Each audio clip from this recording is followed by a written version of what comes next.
You got the hockey games to get excited. Two goals with the goalie pulled, and the Bruins, showing hearts of lions, have tied it 3-3. All right, ladies and gentlemen, boys and girls, we are back. Regular scheduled programming here. Episode 16 of the Same Seats podcast, brought to you by the one, the only, Chip Seeds.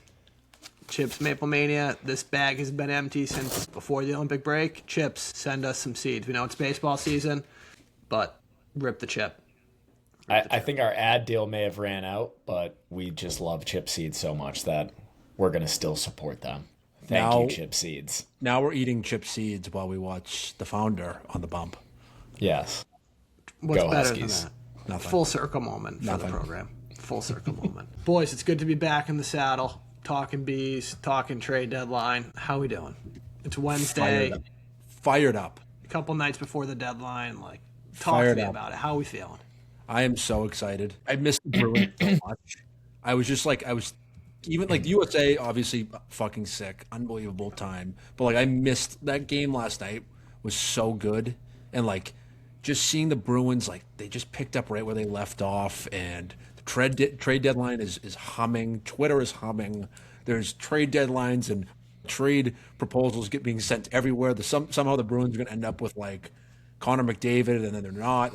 You don't know what's going to happen. It's been a fun week. It's always been one of my favorite 2 days of the year, the day before the deadline and the actual deadline.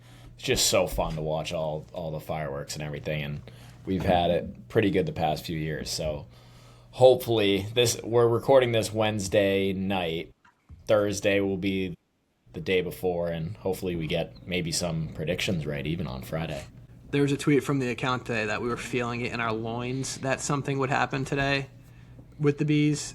Unfortunately, nothing has happened today. I don't know whose loins that those were getting felt in, but they were not getting felt in my loins. Those would be mine. This is what happens when we have a group Twitter. Those would be mine. But that's kind of fun, I think. 3 different Twitter personalities all in one. You never know what you're going to get. Forrest Gump. Wild card. Total wild card. But we're back in the mix, as BK mentioned, right? We've had started off Blue Jackets. We have some thoughts there, but what are we? 2-1 in the last 3 here.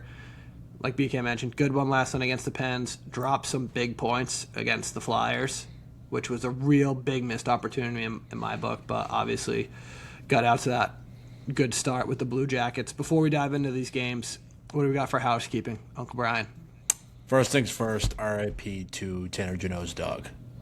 First and foremost, RIP. Moment of silence. We have a name.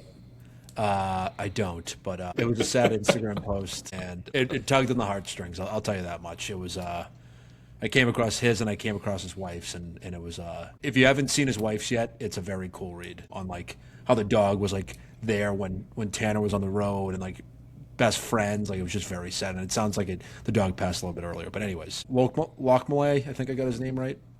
Don's Lochmelis. Lochmelis. He's out for the season. Shoulder injury. Mm-hmm. Bummer. I thought he might get a look just based purely off of his Olympic run, but bummer to see him go. But I think he'll have a very good shot of making this roster next year. Real quick, can you guys hear when I'm clearing my throat? Yes. Oh yeah, we heard that all the way through. That was like a Michael Scott moment. I'm pushing the mute button on my microphone, but maybe it's not working. Hello? Fuck. I gotta be careful of that. Sorry, boys. All right. You're good. No, we love hearing that. It's okay. Couple of the USA celebrations at the NHL games. Jack Hughes bringing, who was it? Tage Thompson out. So cool. That rocked, and then it became consistent with all of the games. I saw Jack Eichel come out in Buffalo, which must have been a full circle moment for the Sabres, where they're just he could have been in a Buffalo Sabres jersey celebrating with Tage Thompson. So I thought that whole production was so cool, and I listened to Pardon My Take this afternoon with Brady and Matt Kachuk talking about the celebration and just how much it meant to them, and how the group chat is still buzzing, and how they're making plans years in advance. Like I guess in August they're going to do something every year together and like do a golf trip. So the celebration never ends. And I thought the funniest part of the whole thing was them talking about Eruzione, how when he gave the speech before the gold medal game at like a dinner, and he was like, "We need someone else to win, but business has been good over the last 40 years." Unbelievable line. He's like, thank God for you guys because business has been booming lately. Yes, business has been booming. He seems like such a riot. You see him on Larkin's shoulders too after the game. So funny. He probably didn't know his body could bend that way anymore. He was like backwards. Dude, it was crazy. They were Surprised we didn't get hanging Larkin off. on the IR with like lower back pain. Everyone was on his shoulders. He put on a So clinic, funny. a complete shift. And for everyone who's upset that they were partying too much, you got a big dump in your pants. Shut up. Shut up. Agreed. Shut up. 100%. It's I the guess we didn't coolest thing really on cover planet that. Earth. We were too early to the celebration, but it was all time. Celebration was all time. My favorite part was when everybody went home and it was like a day, or the games were going on. Like games started Wednesday.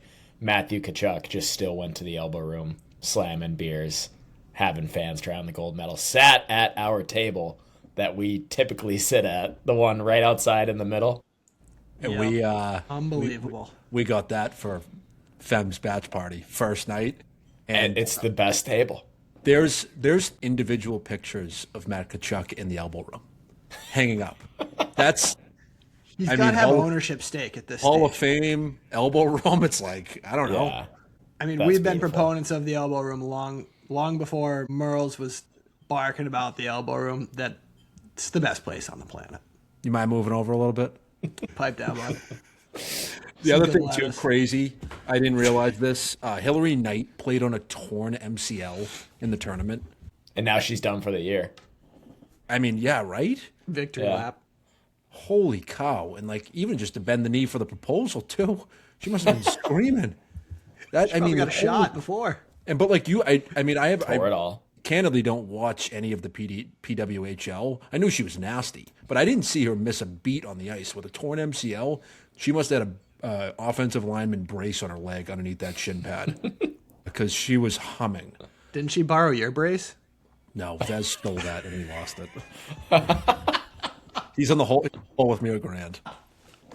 Yeah, same with us too. That's pretty much about it. Like I'm fired up to talk about the deadline. I mean, I can kind of lead us right into the deadline with Donnie's quick. Are you tapping Unmas. Unmas, yeah, tapping in before we get into the good stuff. Still talking Olympics here for a second. I thought, what a piss poor celebration the Bruins put on for their I agree. their two gold medalists, two bronze medalists in that game against the Blue Jackets. I didn't see it. It was a piss. You didn't miss it. You didn't miss it. It didn't happen. It was a That's piss bullshit. poor display of them like celebrating their Olympians. I thought, like, did they have to give Chuck and Sway the mic? No, or like anything of that nature. But Oh, I completely disagree. You give them the microphone. Like, they should have did something before the game, not between like shifts. No. Or like when they're doing the ice. Like Charlie Coyle's tribute got more, like, arguably as much time as the Olympic tribute. Like, what are we doing here? Like, we've praised the game ops for a while. We've praised the game ops.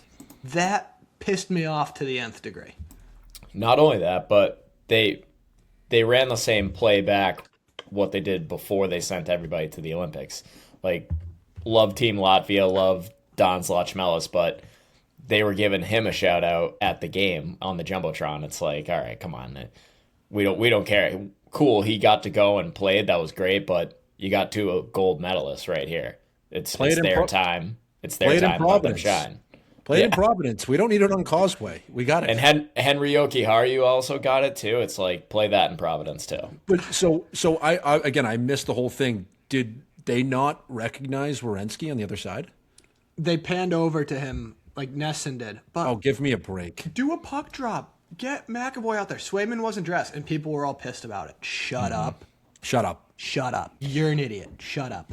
Like, it's fine. Oh, $8 million a year. I think, Mike, you're probably like, oh, I hate Swayman. No, now. But who that's cares? something would be right up my alley to get pissed off, but I actually wasn't pissed off about it. I didn't really care about it, honestly. If he's not dressed, have him drop the puck for McAvoy and Werenski at center ice. With the gold medal around his neck, make something nice make for it him. important, and stop bending the knee to the state of Massachusetts. Like fucking celebrate them. I know. It was really, really rubbed me the wrong way how they did that. On the Swayman thing, though, for that game, one thing that I did really like was Sturm's comments. He took a pretty subtle jab at Swayman. Did you guys see that? When he was talking about who was going to start that first game back, he was like, yeah, I really like how Corpo came back right away and he got right to work and started practicing. He looked really good. And just that. But he knows what he's doing with that comment. And that is an absolute direct shot at Swayman for just partying, even though he was, third string goalie. Just reaping the benefits. Again, I don't blame him for that, but Well, I certainly do. Is that maybe a little salt in the wound when USA took Germany to complete church? I mean, give me a break. Give me a literal break. Like they didn't make the schedule. Like they won an Olympic medal. They didn't make the medal. schedule, but Marco also took the option and not coaching Team Germany because he wanted to focus on his NHL team. The NHL team that wasn't playing. Poopy pants. He was there. Marco was back on time. Yeah. I'm just saying it was a good shot at Swayman, and maybe he pulled the right lever. These guys can't win. They win a gold medal, first one in 40 years, And they get they're just bashed on. They're just like literally pinball machines everywhere they walk. I think there's a difference between Matt Kachuk drinking at the elbow room the day before a game versus Swayman, who stopped maybe 13 shots total over in Milan and was dealing with jet lag and a case of 46 Michelob Ultra mouth. So I don't know. I've had no problem with it. Team Sturm. No, fuck that. The guy's milking a 3-day hangover. As someone who suffers from severe anxiety, I respect it. You're on the Hall of Fame, all hungover team. First team all Ched. Like there's no one who can milk it better. You and Chiz. Wind blows the wrong way when he's hungover. He's crying. He can't handle it. Anyways, speaking of the goaltending situation, though, Corpy gets yanked out of that game for eyes in the sky, concussion. DiPietro gets in, made a couple of big saves, and his comments after the game were hilarious. He was just like, yeah, like, what were you thinking about Corpy? Like, coming back in, he's like, he'd better. Like, he was just wanted no business. But it was good to see him get in, like, not under those circumstances, but good to see a guy like that get in the mix. Hopefully we make some moves here, and this guy could get a little more action. I didn't watch the game. The only game I watched fully was the Penguins game last night. But to your point, Dave, DiPietro even just getting the call up and getting a feel for it, getting some practices under his belt. I haven't seen any chatter on Korpisalo at all. I mean, who knows? But He's staying, but yeah, I don't think he's going anywhere. I just have one more thing from the Blue Jackets game, Mike. Unless you have anything here, this was a stat I pulled after this game. I saw it on Twitter. Can't give credit to who credit's due because I just have no idea. I didn't write it down. The Bruins are 14. This was after the Blue Jackets game. 14-2-2 the season when Jonathan Aspero plays at least 17. hell of a stat. From Market Basket to the Boston Bruins back. Chew on that one. He logged 21 minutes against the Jackets. He's a horse. Second to Charlie McAvoy, who had 23. Love them as a pair. Who was playing baseball on Air Force 2 the night before, but he still managed to play 23 minutes. But I digress. But that's baseball. Clayton Keller milking that. He had the interview when they beat the Caps. He's like, yeah, and that's baseball. So funny. Unbelievable. Anything from that game, Mike?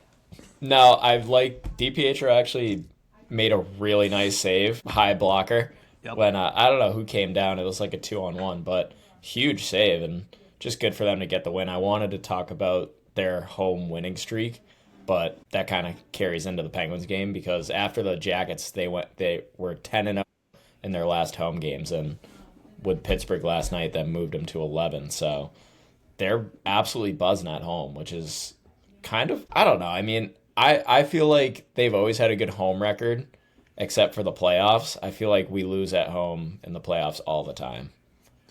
big games, big important games. Just Correct me if I'm wrong. dagger in the heart. The Flyers game was a snooze fest. Am I wrong about that?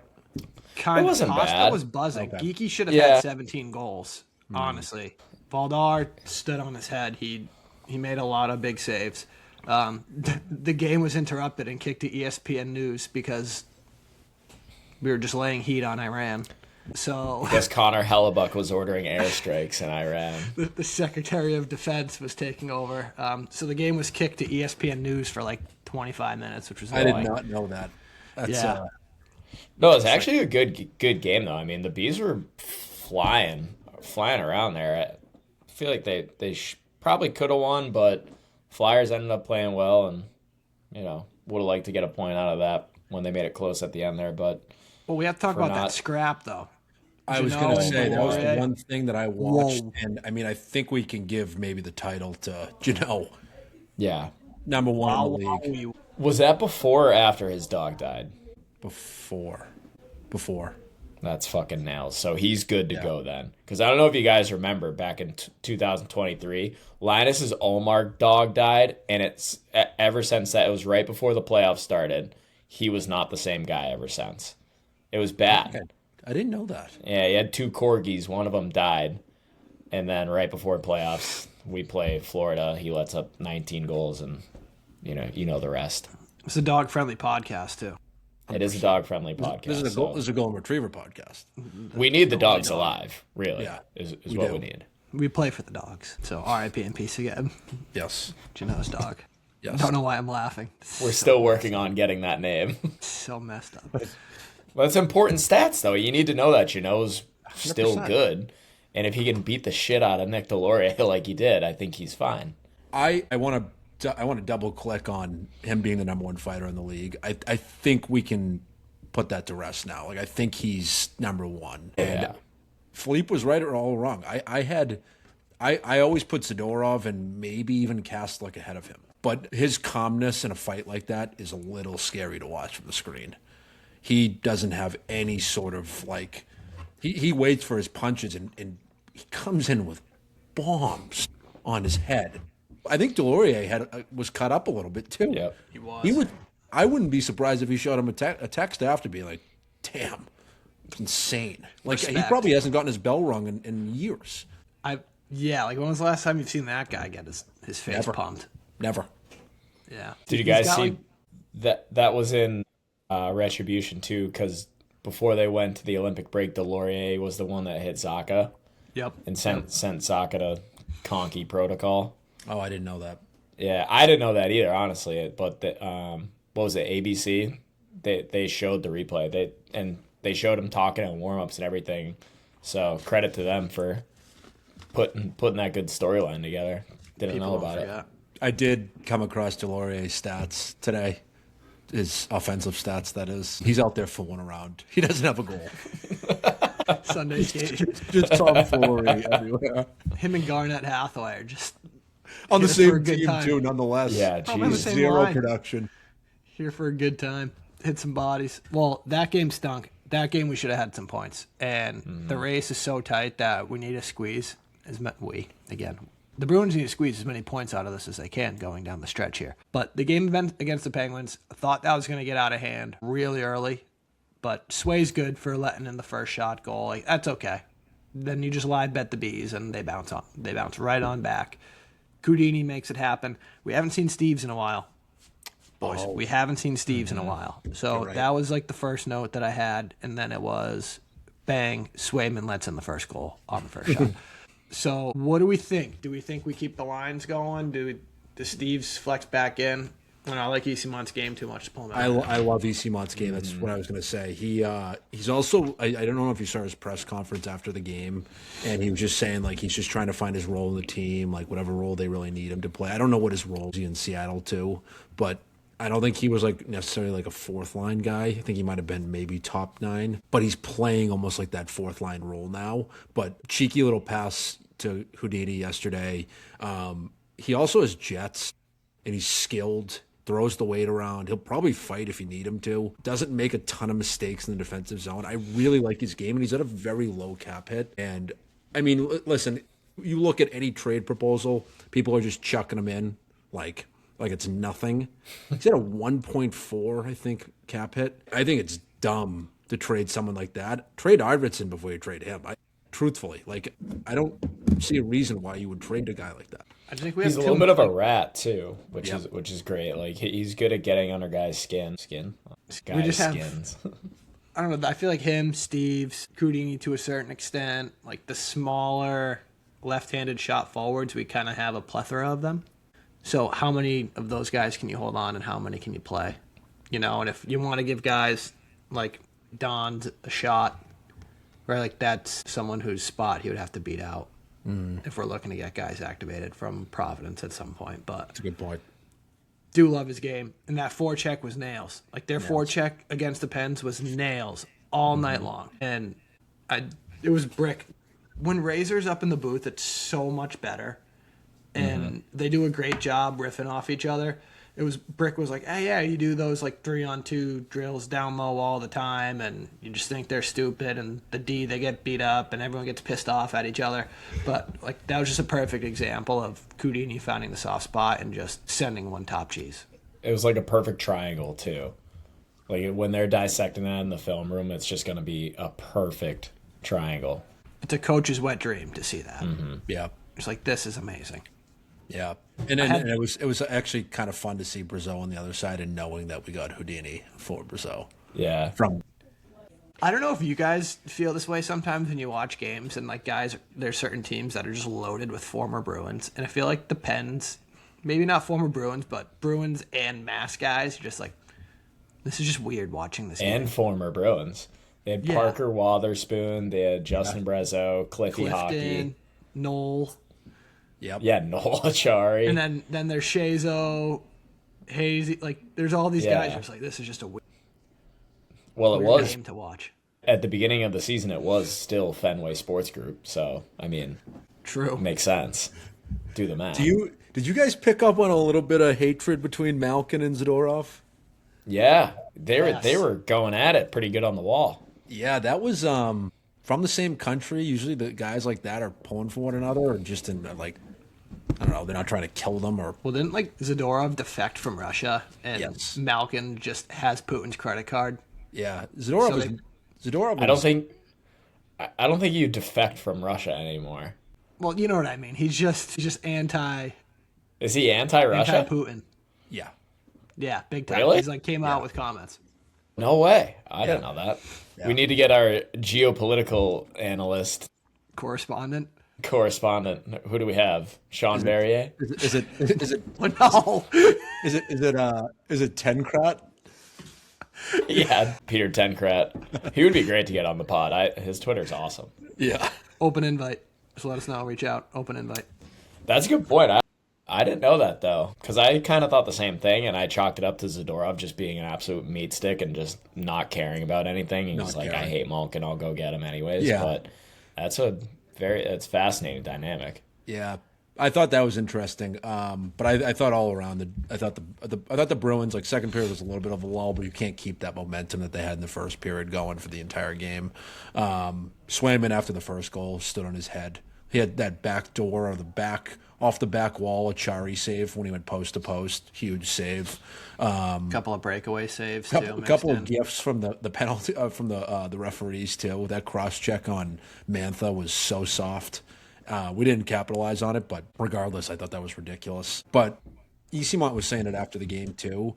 He was like, "I'm not even just saying this because I'm on the Bruins. Like, you can truly feel the buzz from the crowd at home games for the Bruins." To your point, Mikey, with the home streak, he was like, "We get absolutely jacked up before playing at home, and this is going to roll right into the best time game I've seen for the Bruins on Saturday. 12:30 puck drop. I think it's on TNT or ABC. ABC. That place is going to be rocking. I just looked at tickets. $260 for Asta Brick. So your boy will not be in the crowd, but he will be watching from. You should unload your bank account, your 401k, Bruins money line. That's a big game too. Washington, I think they dropped one last night to Nashville. Yeah. Or did they beat Nashville? But I don't know. Regardless, they're right behind the Bees in the standings. Yeah, they were down 3-1 the last time I looked. yesterday, but yeah, they're a good team. They played Utah and they lost, and then Keller said that's baseball. So Nice. and they're on a 2-game skid. We're informed. They're on a 2-game skid, but they love the home game so much that I don't think anyone loves it more than Casey Middlestad, who has 10 of his 13 goals at home. Care to comment, Michael? He's good. I want to hate him, but I mean, I even saw last night he was throwing the body around too. I just don't know how much more I could say about him. Everything I've said about him has turned out to be wrong. So I'll put my hand up, and I like when he's out on the ice. That's my gauge right there. Like I have turned into liking him. Did you see him? End of the game. Last minute of the game out there.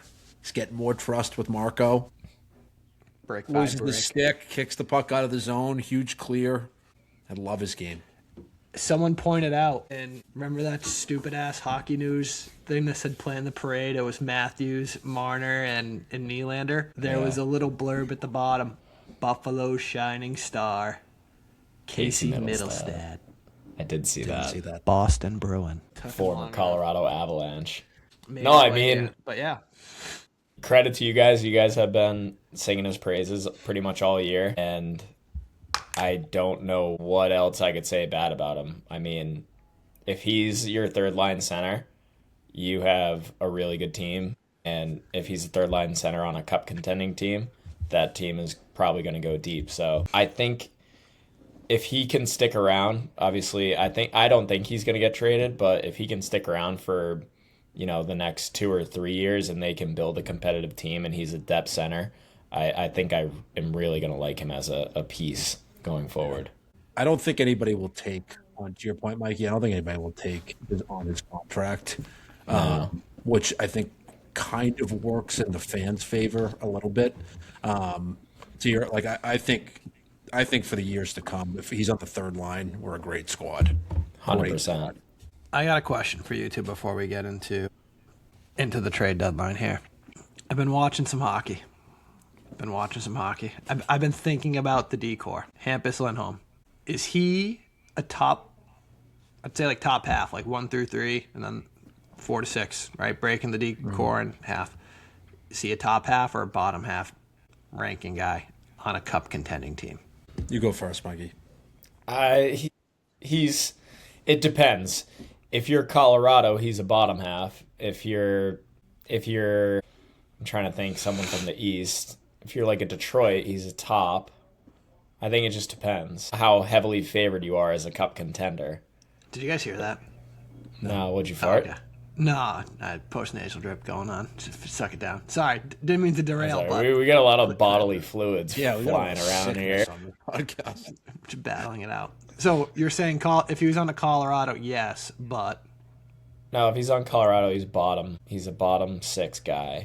And if he's on Detroit, he's a top 3 guy. I actually don't know what Colorado's D pair is like, but my analogy is if you're heavily favored, like to go deep and win the cup, I think he's a bottom 6 guy. I hate to be like Switzerland here, but I think I'm kind of split down the middle on it. Even yesterday's game, he had some closes on like quick breaks coming through the neutral zone where he just stick on puck, knocks it out, quick pass up, whatever. But God almighty, does he need new skates? He was that's where this came from. Stay on your feet. he was coming up the ice and he was fighting for his life.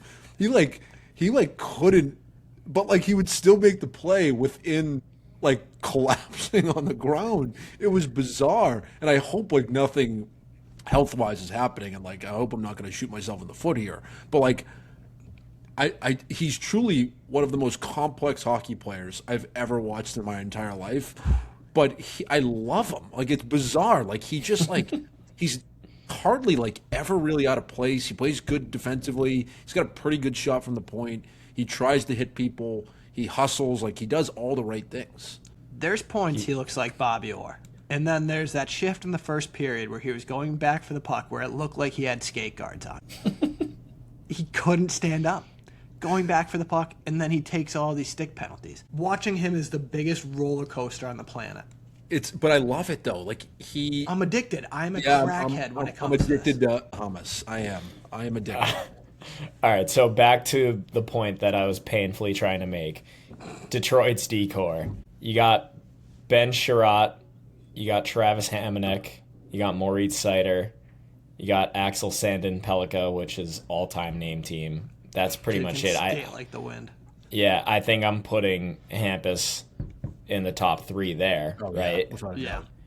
And then on the flip side, you have Colorado, you have Cale Makar, you have Devon Taves, and you have Brent Burns and Josh Manson. And now you have Brett Kulak too that they just got. So I still think he's mean, top 3 there. Yeah. you think top? You think I he's don't know, top in over 3. Burns? Yeah, I think he's over Burns for sure. Burns is 41, I think. Dude, Tom Brady was 85 winning Super Bowls. But Burns, like 5 years ago, like we're not. This isn't even a conversation. Like, but now, and like Josh Manson, I think he's a little bit older too. Still good 34. defenseman, He but plays I- a different role though. He's just a nail gun. Yeah, but I think he's still top 3 there. Like Hampus, I think Hampus was one of the better trade and signs that the Bruins have had over the last. I agree. Decade. I would He's agree. been great. Yeah, that wasn't my take. Wasn't by any means anti-Hampus. Oh no. No, and neither was mine. Just watching the roller coaster, I love his game. I couldn't imagine him not on the Bruins, and like we would be in a wildly different position if he wasn't a Boston Bruin. But sometimes you watch him and you're like, is he like? Do we need another legit piece on the back end, which leads into the trade deadline? Quick story about Hummus before we move on. Pilata saw him in Seaport like the day after he was traded to Boston, or maybe like a couple days after, whatever. And he saw him, and he had his dogs out there, Goldens, of course. And he was like, "Hey, like welcome to Boston."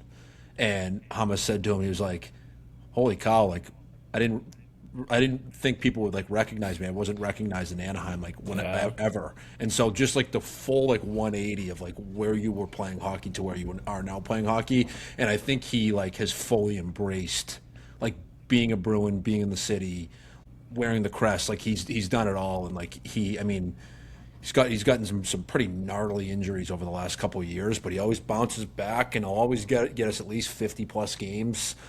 But to your point, Dave, you're just like, holy cow! Like he'll trip into the bleachers and then he'll make a play that will save the game. It's bizarre. It's insane. It breaks your brain. Do we add now the $1 million question? This deadline is insane to this point, and nothing's even really happened. We'll kind of start. It really kind of kicked off when Edmonton just started waiving a couple of guys, Mangiapane and Regula. Former B. And then the Blues waived Fabry, which the Wild claimed. Then Edmonton made the deal for Murphy from the Hawks. Just another vanilla defenseman that they think is going to get him over the hump, which will be interesting to see how that plays out. Couple moves last night, and that Nashville has just kind of been stockpiling picks. There's one I want to pause on with this Nashville kind of shuffle here. Michael McCarron returned a second rounder. Jay Fresh, his tweet was, Michael McCarron is a tall hockey player, and then dropped the card.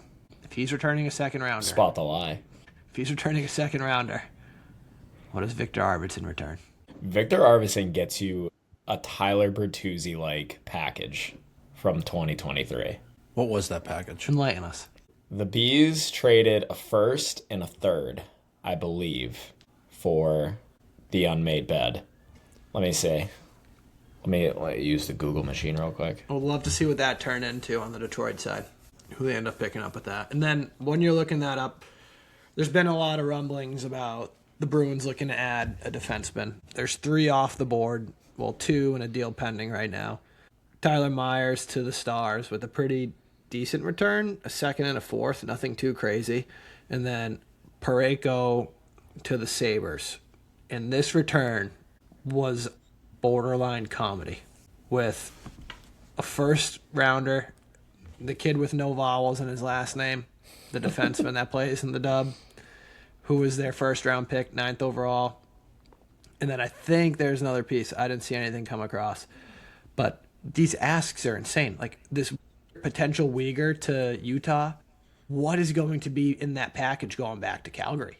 I have no idea, but all I keep saying is a high-end prospect and a first-round pick for all of these guys. I can't stomach that. I truthfully can't. I don't like the Bruins have good prospects now, and like once you start, like I mean, past Hagens, Dean Pott, and Zellers, like there's a couple other names that like I'd be maybe okay with getting rid of, but like even that kid Andre Gasso at BC, I'm not super pumped about like sending him anywhere for like a 32-year-old Uyghur at a $7 million cap hit. I don't know. Like, I kind of went back and forth this entire trade deadline where I'm like, I want this, I want that, I want this, I want that. And then I took a step back, and Don's comments about not being too eager. I know this is a buyer's market, blah, blah, blah. But like, the Bruins were slated for like a lottery pick this year. And now we're potentially going to go for the top spot in the Atlantic Conference. I don't know if you mess with any of the juju. Like this is kind of like the Patriots. This is a bonus year. Like if you can get some scrappy guys and trade away like a 3rd-round pick or whatever it is, count me in. Like if it's going to help us, but outside of that, I don't really see the need of expending too much. So I have the details of the Bertuzzi trade if you guys are still interested. Yes. So the Bruins acquired Tyler Bertuzzi from Detroit for a top 10 protected 2024 first-round pick and 2025 4th-round pick, with Detroit retaining 50% of Bertuzzi's salary. Detroit ended up flipping that first-round pick in the Alex DeBrincat deal to Ottawa, which is also pretty interesting. So I get you don't want to mess with the juju aspect, but to go along with the bonus year point, this is a bonus year. You don't have any real expectations. So I think if you can flip a guy like Victor Arvidsson, who's a horrible teammate to begin with, scores a lot of goals, he can fetch a high price on the open market, I think you do it, because he is not going to be re-signing in Boston next year. And I think if he walks for nothing at the end of the year, and maybe you make playoffs, maybe you don't, you'll probably lose first round. If you do, maybe you make it to the second round. But I think that's a big waste if you do not let him go. And shit, I mean, it could open the door for some young guys. Matej Blumel, he's a righty. Get him up there. Hagens, get him in there. Blumel is a lefty, but Is he? Higgins. yeah. I know get your Hagens point. is a lefty. I thought Blumel Yeah. was a righty. It's okay. No, but I don't disagree with that, Mikey.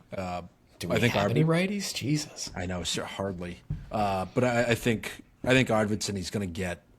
I mean, Sherwood just, what was he, six a year, 5.6, whatever. Scores 2 goals and Greer hands over a 6x6 or something. 30 years old. Like, I mean, Arvidsson's got 16, and some team, like maybe even the Sharks, they're going to throw him a 2-year contract at $10 million, whatever it is, and like the Bruins are not going to be. So to walk away empty-handed, to your point of losing in the best case scenario, second round, doesn't make a ton of sense.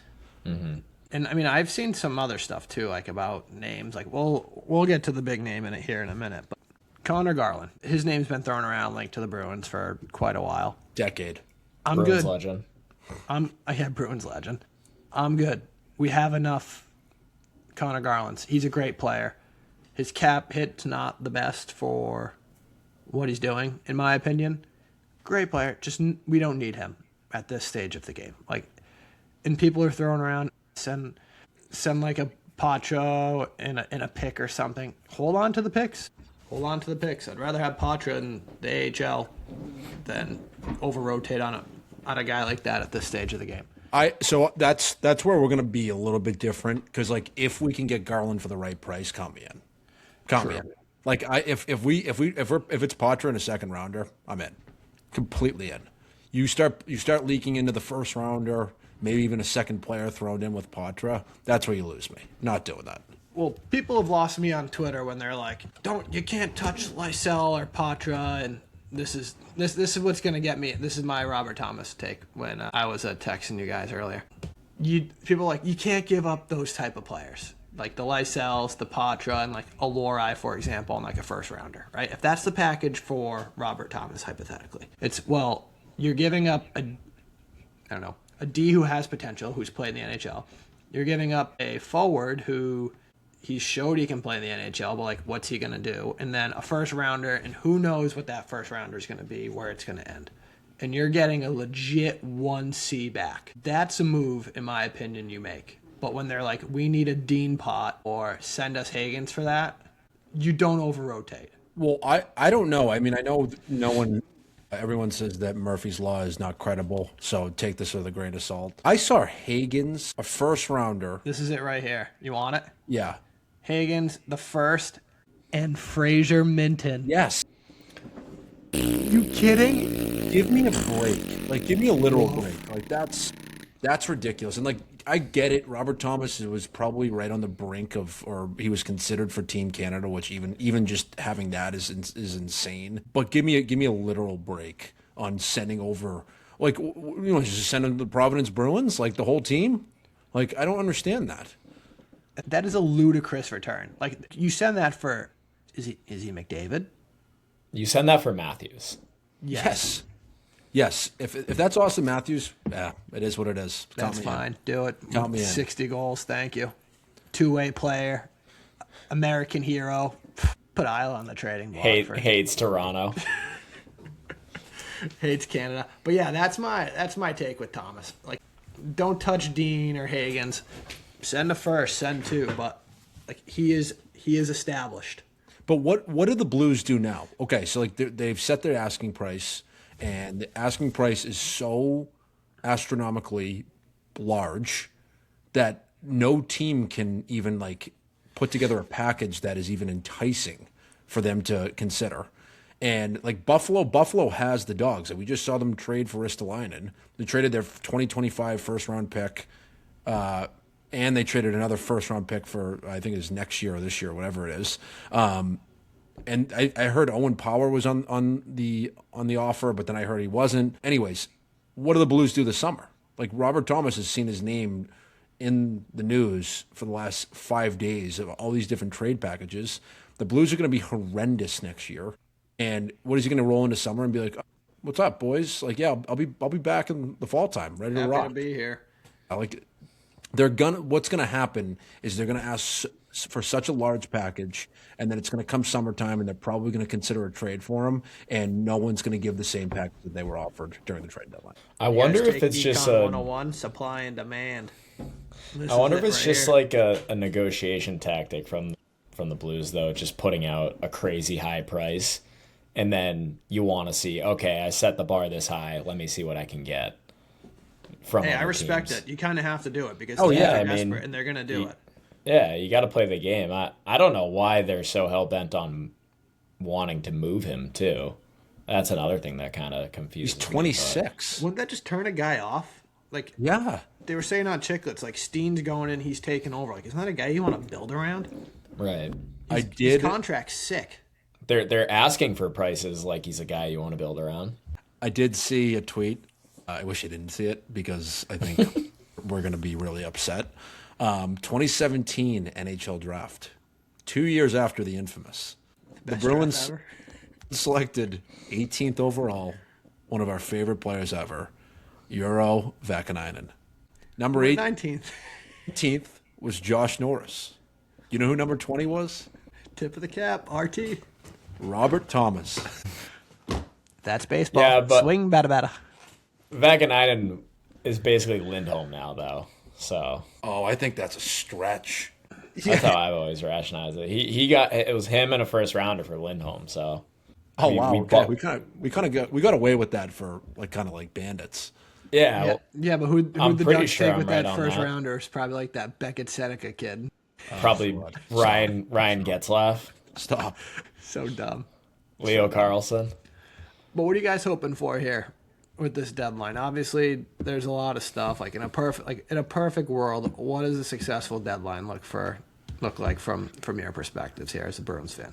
I got a little. I did a little bit of research at work because I was seeing some buzz around Owen Tippett. I really like his game. Mm-hmm. Think he would be great in a Bruins sweater. I think Philadelphia is in a pretty precarious position where I think they want Zegras to be the guy. I don't think he can be the guy. I think he's a very good player and he puts up points, but I don't think he can be that guy. And the Michkov thing is a whole other story.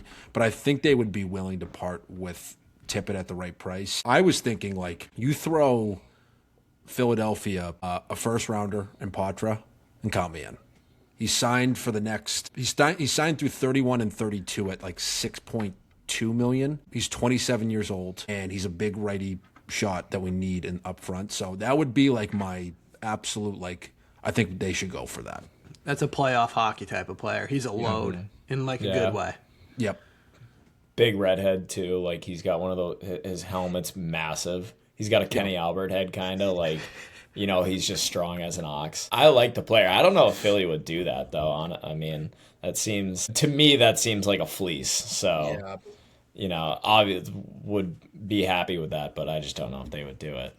The only other person I had was, and I've wanted him for a while, is Besser. I know it's a fire sale in Vancouver. Kind of same situation. Another Bruins legend. Yeah, another Bruins legend, and I know he just signed a pretty big ticket out there, and. Which would be good if we got him back in a trade, because then he's slated with Pasta and all the other guys for the next couple of years. But I just like if the Garland price is as high as we're seeing, then the Besser price has to be even a little bit higher than that too. So I don't see that coming into fruition at all. My realistic of what I think they're going to actually do for a deadline is, let me find this. That guy Ilya Mikheyev out of Chicago. He's going to be a Bruin. He's going to be a Bruin. I know he is. He's going to be a Bruin. He's going to be like a rental because he's a UFA at the end of this year, but they're going to send like a third rounder to Chicago, and they'll get Mikev, whatever his name is. And then on the back end, I really don't want them to get Justin Falk. I've already seen the asking price. I'm out on that. Completely out All on that. set. Thank you. But I think they're going to do another rental with Mario Ferraro out of San Jose, because he has been on the trading block for 4 years now, and I think they're just going to go for it. If you got a fro like that, come on down, baby. Yeah. So Downtown funky stuff, Malone. Like my deadline is Mario Ferraro and Ilya Michkev. That is my deadline. That's a win. Yeah. That's a win. With a fro like that, God, that changes an organization. What do you got? I think you need to deal Arvidsson at this deadline, no matter what. As long as they deal him, I don't even 2 second rounders, I think, and I'd be satisfied. But I don't know. I feel like you hear a lot, the best trade you make is the one that you don't make. Or what is it? The best trade is the one you don't make, right? So I don't know. I mean, Donnie deadlines was super aggressive last year. They're not in the same spot that they were. He's building for a retool, so there's not that many pieces out there. I think he's going to do something that none of us expect. And I think there's probably a name out there that no insiders, Dreger doesn't have it, Friedman doesn't have it, nobody has it, but Donnie's going to find it. It's going to be a depth piece, and we're going to like it, and then he's going to get picks for Arvidsson too. I think that's exactly how it's going to go. There's probably going to be two moves. I had that thought when Donnie stepped up on the podium and he kind of downplayed what the deadline was going to be. Wheels were turning a little bit where this guy's keeping his cards close to the vest. Like he's not showing anything. So I think Arvidsson has to go. I think that's like number one, and like he's been great for the Bruins production wise, like second liner, holding it down, getting some production out of there, but just based purely off of his contract, like he's got to go. One thing I did see, Dave, because I do want to hear yours, and this will kind of parlay into it. Arvidsson negotiated a full no move clause. Pardon? Good for him. But like, were we that desperate at the deadline in the summer that we were just chucking out no move clauses to Arvidsson? I didn't know that. Wait. And Mikey, while you're looking that up, I'm going to give you another one. Jokiharju has an 8-team no move. Yeah, I knew that. And Corpy has a 10-team no move. Pretty sure. This is insane. Yep. So Stop the madness. So Bees traded a 5th rounder for Arvidsson. So he wasn't signed by the Bees. But does that carry with a trade? I don't know. It must. I guess. Yeah, it must. But how could Edmonton give him a no move clause? I thought we signed him. Or like the free agent pool stinks out loud, but you get creative or you take a chance on a prospect. I don't think you move off of him here. He does have a full no move clause, which he waived to come to Boston July 1st. And Sturm likes him from their time in LA. Sturm does like him. I don't think you move off of him, and I think he stays. But to your point, I think Don has something cooking that we just don't know. With the D, I saw Simone Nemec's name being thrown around. I like him. Would love to see him. But as what a do Bruin. you think? What do you think? Like a guy? I mean, was he a top 3 pick, top 4 pick? 22 years old, skillful. I think he was RFA. RFA at the end of this year. I mean, do we give him the Zaka treatment, bring him into Boston, and have his career flourish out of New Jersey? I mean, for the right price, I'm in. Righty defenseman. The thing is, though, he'd be playing second fiddle to McAvoy, which I don't think would be a bad thing. But I don't know. We don't know the guy. Maybe he wants to go and be the guy, right? Like, he looked good in the Olympics. He was the Slovaks' #1 guy running the peeper and everything. So, like, how does that fit in? I don't know. They were rumbling about that other kid who played at Merrimack on the Devils. Kovacevic, Yeah. Oh yeah. big boy. He would look pretty good. So I think they make a move on the back end with a name that we really don't expect. And then up front, it's either they push all their chips in the middle of the table, or they kind of just hang out and roll with the squad they have up front. But they need to make a bit of a wiggle on the backside. I did see Radko Gudas' name. I would love him. The butcher. Can you imagine if the Bruins had Tanner Jeannot, Kastelik, Zadorov, and Gudas? Then they actually might win the cup. Yeah, then Like, no if they- team wants to play them. They don't want to play them. If they get Gudis, then send all the first rounders for Robert Thomas. Yeah, like we might as well just like go for it. Yeah, it turns out it is an all-in year. That would be the best move we could possibly make. That'd be unreal to watch. That would be He's that a would be mutant. bully ball all over the ice. Total mutant. You guys we're all in agreement here that there's not going to be any goalies traded. Yep. Yeah. Yep, they're gonna roll with what they got. They Yeah, have I to. saw- No one's gonna take Corpy's contract, and Nobody's going to take Swayman. no, because Felger and Maz really think Swayman. Hey, ho, ho. Jeremy Swayman's got to go. Morons. I mean, if we're talking about it, though, everybody's got a price. Everyone's Would job you- can be would you- replaced. 1 for 1, would you trade Swayman for Thomas? Not right now. I would. Solely My gut because says yes.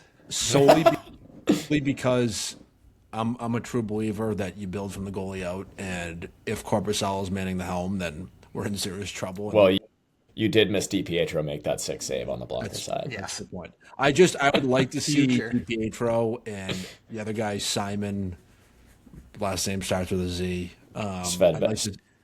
I'd like to see them get some games. Like in a year or two, I'd probably be in, but not right now. Well, I saw Florida might be shopping Bubtitsky, too. I saw that. That'd be a wild move. Like, I think what- they're in tank. I think they're in tank mode. That's scary mean- if they're in tank mode. shut them down. Like, Yeah. come on. You guys have been on the biggest heater known to man. Yeah. Just relax. Just enjoy the set. Go to the elbow room. Take a load off. They're already there. Yeah, take a load off, honestly. Go to America's backyard. Come on. The other thing I did want to mention is I did see Toronto is maybe shopping Bobby McMahon. Yeah, he actually got scratched tonight. Him, Lawton, and OEL. Yeah, and but I really think that Toronto won't do a trade with the Bruins anymore. Hell no. No, Definitely they're not. done. I think that ship is long gone. Oh They're my done. god. Because Definitely. Bobby McMahon would come here and have 40 next year. So it's like, they don't want that to happen. Don would take him to the workbench. Like, that'd be it. I'm sure Don's probably picked up the phone on him, but Yeah, you might as Probably, well, hey, right? Tree. probably a quick call though. Hey, baby girl, it's me. You up? And then she answers, then we just fleece him. What do you guys think about like Lowry? Where are we at with Lowry? Like, are we hanging on to him? Like, he's played much better. He's played Brick had Yeah. a good segment last night. He's a lot more responsible in the D zone. Yeah, I saw that clip from Great clip. Brick. Yeah, he looks good. We were kind of dogging him earlier, but I mean, if we move him, we move him. But the guys seem to love him in the room. Like, don't mess up the juju. I think they just like floating his name around. I don't think they mean anything by it. I think they just kind of being like, how about Lorai? What if we throw in Mason? What do you think? We got a deal done? Like, I think that's what they kind of like doing. I don't think they're going to move him, though. No, I don't think so they can. either. All right, boys. Well, we buzzed. Anything else to add here before we wrap? No, I'm excited to see what we get wrong Yes, that's the best part. on Friday. Monday What is it, morning 3 p.m.? quarterback. Is it 3 p.m. or Friday? 4 p.m. Friday. I think it's 3 p.m. Eastern. Sweet. Last thing, because I know I was high on him. Do we think Kairu's completely out of it? No, I that could be the So, dark. I think he's out. Okay. I think that could be the dark horse. I think anyone's for sale. Doug Armstrong's just gonna start slinging. So in your mind, are you just subtracting from what Thomas's deal supposedly would be from Kairu? Or Like for Kairu? -1 on like a prospect or something. Yeah, I don't know. My head's like, I really think that Zellers, the big three of Zellers, Hagens, and Dean Pot are just like completely Untouchable. non-negotiables. Like we're not Untouchable. But like at first, the first rounder, like I'm not that like we get Kairu, like, Yes. but they're not going to take on Arvidsson because like they're in complete sell mode. They're going to take on a contract and just have him sit there. But who knows though? Like teams do weird stuff like that. But like Poitras's like that perfect situation where you're getting a young center to come into a team that's in rebuild mode and they can see where he can go. He's got the skill set. I don't know. He's almost like a Kairu. He's just a little slower. Yeah. Kind of that same style, righty, little rangy, some skill in tight. But Kairu flies. He's just faster than McJesus. Yeah. That was a good point. And then we're off Pedersen. No Pedersen. Yeah, I'm all set. I'm good. DeBrusque, I think we're out on. No. Been there, yeah, done that. well, Don't stupid. date your ex. Kadri, there's no reason. Doesn't really seem. Going to Colorado. And then the other one was Trocheck. No. just- there's no chance. He That's said what I'm the saying, other day they're- he wants to go to a contender. And his son had a sick quote when he asked about being traded. His son was like, "Well, my hockey team's here, Dad. Like, I didn't get traded." Like that's an all-time quote. That Mid-Fairfield team must be a ton of fun. Oh, yeah. It's. I mean, you can't really sit in your seat and say the Bruins aren't a contender. Call a spade here. Like They're not like the Wild. I think they're on a very, very different. Oh yeah, without a doubt. But like, the Wild are in their own category with like the Avalanche. Yeah, The rest of the league is like up for grabs. the East is wide open. Yeah, Wide Minus, open. Now minus Tampa. I don't know though. Like Tampa, yeah. Tampa's a wagon. they I are. watched- Wagon. I watched that Tampa Toronto game with. They're my going to dad. win the East. They are. You forget like their power play unit was Radish, Kucherov. Who else was out there? Why am I blanking? Gensel. Gensel and No, he's still hurt. Bjorkstrand. And second unit pops out. Hedman, Hagel. They just Nick they're a Paul. problem. They're an issue. And they have what's his nuts in the back? Vasilevsky. Vasilevsky. Yeah, he's back. He's pretty good at hockey. Yeah, so that's all I got on the trade deadline though, but I've been literally like just living on Twitter waiting for some news to drop. It's the best. It's the best. Well, to Mike's point, we'll see where we were wrong. Maybe we'll be excited. Maybe we'll be poopy pants. But a couple games coming up here. We got the Preds tomorrow night. Need the points. We got that big one against Wash. And then Sunday we're at Pitt. So bit of a stretch coming up. We'll be back at you here with another episode to break down the deadline and talk the game. So do all the things on social, like, follow. We got to get a little more active on our end, so keep an eye out for some content. Share it, and thank you again to Chip Seeds. Shout out Chip Sheets. Shout out, Chips. Thanks, boys. Later. See you boys. Peace.